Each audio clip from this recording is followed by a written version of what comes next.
ये बिल देख के मुझे लगता है कि सरकार खुद स्वीकार कर रही है कि देखो भाई, पेपर लीक तो होगा, पेपर लीक हम नहीं रोक पाएंगे, पेपर लीक होगा।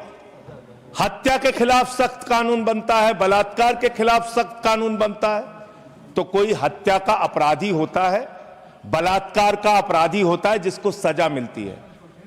पेपर कराने की जिम्मेदारी तो सरकार की है मान्यवर, पेपर कराने की जिम्मेदारी तो सरकार की है। आपको अपने ऊपर कॉन्फिडेंस ही नहीं है कि आप ऐसा पेपर कराएंगे जिसमें पेपर लीक ना हो, यह आपको कॉन्फिडेंस नहीं, इसलिए आप ये कानून लेके आए। कानून में लिखा क्या है? इस कानून में आप लिख रहे हैं 2 महीने में इन्वेस्टिगेशन पूरी हो जाएगी, 3 महीने में ट्रायल खत्म हो जाएगा, 2 महीने में इन्वेस्टिगेशन पूरी हो जाएगी, 3 महीने में ट्रायल खत्म हो जाएगा। कितने कोर्ट हैं आपके पास? पूरे देश में कितने जजेस हैं आपके पास? फास्ट ट्रैक कोर्ट की असलियत मान्यवर पता है आपको? 2.5 lakh cases fast track court के अंदर पेंडिंग पड़े हुए हैं। यह आपकी हकीकत है। फास्ट ट्रैक कोर्ट की हालत यह है, एक लड़की एसिड विक्टिम, शाहीन नाम है उसका, 15 साल तक फास्ट ट्रैक कोर्ट में उसका मुकदमा चला और 15 साल के बाद सारे के सारे आरोपी बरी हो गए। क्या फास्ट ट्रैक कोर्ट की बात आप कर रहे हैं? गुमराह करने की बात आप करते हैं मान्यवर।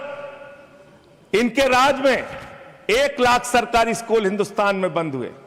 1,20,000 सरकारी स्कूल ऐसे हैं जिसमें एक टीचर है। 98,000 सरकारी स्कूल ऐसे हैं जिसमें बच्चियों के लिए टॉयलेट का इंतजाम नहीं है। 1,19,000 सरकारी स्कूल ऐसे हैं जिसमें बिजली का इंतजाम नहीं है मान्यवर। यह सरकार शिक्षा के ऊपर मात्र 2% पैसा खर्च करती है, मिड डे मील में नमक रोटी खाने को देती है। इसलिए क्योंकि मोदी जी का नारा है अनपढ़ रहेगा इंडिया तभी तो अंधभक्त बनेगा इंडिया, अनपढ़ रहेगा इंडिया तभी तो अंधभक्त बनेगा इंडिया। मान्यवर, इस सरकार ने कोयला चुराया, गैस चुराया, बिजली चुराई, पानी चुराई, शिक्षा चुराया, स्कूल चुराया, अस्पताल चुराया, पेपर चुराया। हम लोगों ने सोचा अब क्या चुराएंगे? बोले हम चंदा भी चुराएंगे, राम का चंदा भी चुराएंगे। पेपर चोरी से लेके चंदा चोरी तक सारे चोरी के गुनाह में तुम लोग शामिल हो। मान्यवर,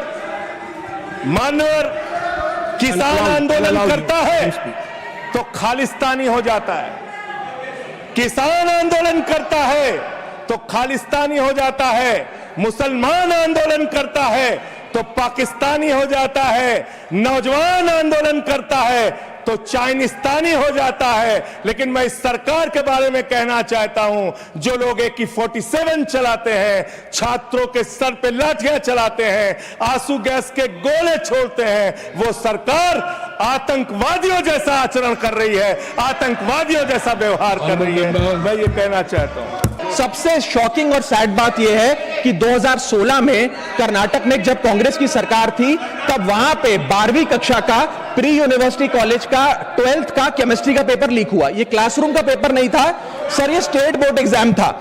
ये स्टेट का एग्जाम जब पेपर लीक हुआ, बच्चे एग्जाम देकर घर आ गए, पता लगा पेपर लीक हो गया, पेपर कैंसिल कर दिया। 20 दिन बाद री एग्जाम कराया गया, री एग्जाम का पेपर भी लीक हो गया। और उसके बाद रात को 3:30 बजे वो पेपर व्हाट्सएप पे घूम रहा था, री एग्जाम को भी कैंसिल करना पड़ा। इसके बाद जब जांच हुई, स्टेट CID ने जांच करी तो 3 लोगों को अरेस्ट किया, जिसमें कर्नाटक सरकार के मेडिकल एजुकेशन मिनिस्टर डॉक्टर शरण पाटिल का PA खुद शामिल था। PA 10-10 लाख रुपए लेकर पेपर लीक कर रहा था। उसके बाद जब मंत्री जी से पूछा गया कि आप इस्तीफा क्यों नहीं देते, आपकी मॉरल और डायरेक्ट जिम्मेदारी बनती है, आपके दफ्तर का आपका PA पेपर लीक कर रहा है, आप क्यों नहीं इस्तीफा देते? तो उन्होंने कहा कि there is no question of resigning, अगर कुछ गलत हुआ है तो वो मेरे PA का पर्सनल मैटर है, उसकी पर्सनल लाइफ है। वहां सर ऑफिस गवर्नमेंट का, डेजिग्नेशन गवर्नमेंट की, एक्सेस गवर्नमेंट का, बट अरेस्ट की बात आई तो पर्सनल लाइफ का मैटर है। और आयरनी देखिए, आज 2026 में कर्नाटक में फिर कांग्रेस की सरकार है और डॉक्टर शरण पाटिल फिर मंत्री हैं और उसी विभाग के मंत्री हैं, मेडिकल एजुकेशन विभाग के मंत्री हैं। यह है स्टैंडर्ड ऑफ अकाउंटेबिलिटी। सर सुनिए, सुन लो। उसी के साथ साथ 2004 से 2014 के बीच में जब यूपीए की सरकार थी तो कांग्रेस के कार्यकाल में दर्जनों एग्जाम्पल हैं, डॉक्यूमेंटेड एग्जाम्पल हैं पेपर लीक के सर, जिसमें मुख्य तौर पर AIIMS post graduate medical entrance exam 2006 में लीक हुआ, रेलवे रिक्रूटमेंट बोर्ड का एग्जाम 2009 का लीक हुआ, all India engineering entrance exam 2011 UPA के कार्यकाल में लीक हुआ और SSC combined graduate level exam 2013 leak हुआ। सर इस पीरियड में उस समय की यूपीए सरकार ने क्या किया? कोई अकाउंटेबिलिटी एस्टैब्लिश करी, कोई एग्जाम सिक्योरिटी आर्किटेक्चर को ओवरऑल करने के लिए कोई कानून लाए, कोई dedicated anti paper leak law लाए? कुछ नहीं लाए। सर मैं एक बात कहना चाहता हूं, सर पॉलिटिकल मेमोरी सिलेक्टिव हो सकती है, पब्लिक रिकॉर्ड सिलेक्टिव नहीं हो सकता। अगर नेशनल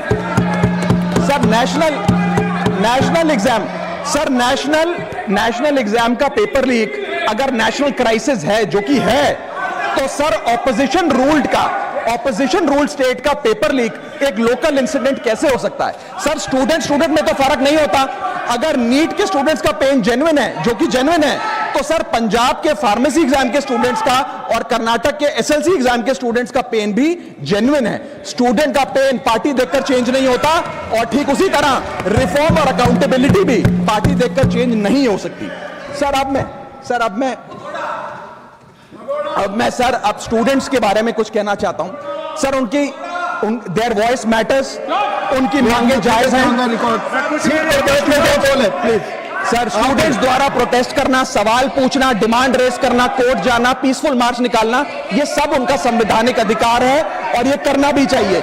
लेकिन सर स्टूडेंट का प्रोटेस्ट स्टूडेंट का रहे, किसी पॉलिटिकल पार्टी की रैली ना बन जाए। वे अपना माइक किसी को आउटसोर्स ना करे, क्योंकि सर स्टूडेंट की लड़ाई तो एग्जाम सिस्टम को सिक्योर बनाने की है, नेताओं की लड़ाई अपनी सोशल मीडिया रीच बढ़ाने की है।